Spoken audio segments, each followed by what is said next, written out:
Assalamu alaikum wa rahmatullahi ta'ala wa barakatuhu. Jama'a barkanmu da wannan lokaci.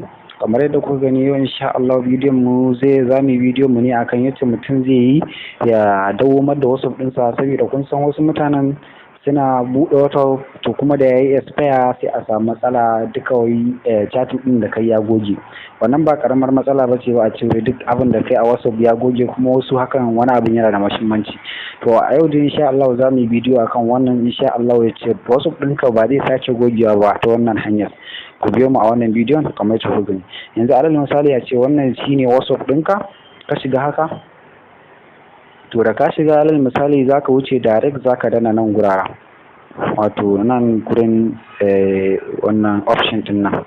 Bayan ka shiga wajen option din nan kai tsaye zaka shiga setting, ma'ana bayan ka je setting abinda zaka fara shiga shine wannan chatting din nan, wannan chat. Da ka shiga chat sai ka to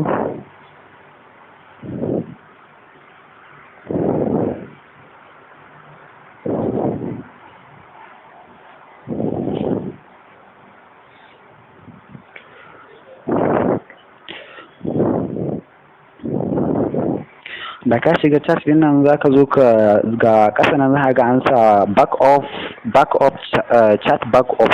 Da ka danna wannan back up din to gashi nan kamar yadda kuka gani na shiga. To zaka da farko dai abinda zaka fara shiga anan shine zaka fara yin amfani da wato ainihin Google backup din nan, wato nan guraren. Da yana never ne, to kuma yanzu na canza shi ya koma only when I tap backup.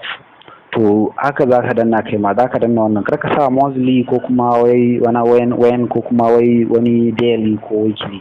Kawai ka danna only when I tap backup, shine wannan zai tabbatar maka da hakan. Bayan ka shiga nan guraren sai kai selecting na account din da kake da bukata. Ka san dole sai ka bude Google account, to zaka danna nan guraren. Yanzu gashi nan sai in zabi Google account ina wanda nake da bukata, to gashi nan zan danna, na zabi wannan alal misali. Bayan ya gama yin wannan abin, ya gama wannan searching din, to direct da ya gama wannan searching din, to insha Allah babu wani backup da babu wani WhatsApp da zaka canza a ce wai duk wannan ɗinka ya goge. Chatting ɗinka ba zai sake gogewa ba insha Allah, saboda da ka shigar da account ɗinka zai nuno maka kai backup. Da kai backup dukkan wani chatting da kai zai dawo da sunan da number da kai admin ɗinta da wanda baka yi admin ɗinta ba, da wacce kai saving ɗinta da wacce baka yi saving ɗinta ba, da group ɗin da kake a ciki da wanda baka yi a ciki ba. To alal misali da ya kare wannan sai ka yi back. Da ya kayo back alal misali nan guraren, shikenan magana ta kare. Dukkan wani chatting da kake da bukata shikenan zaka yanka abin nan, zaka zai dawo maka, zaka yanka amfani da shi. Mun gode da Allah, kada ku manta ku danna mana subscribe a wannan channel tamu domin samun karin bidiyoyin mu.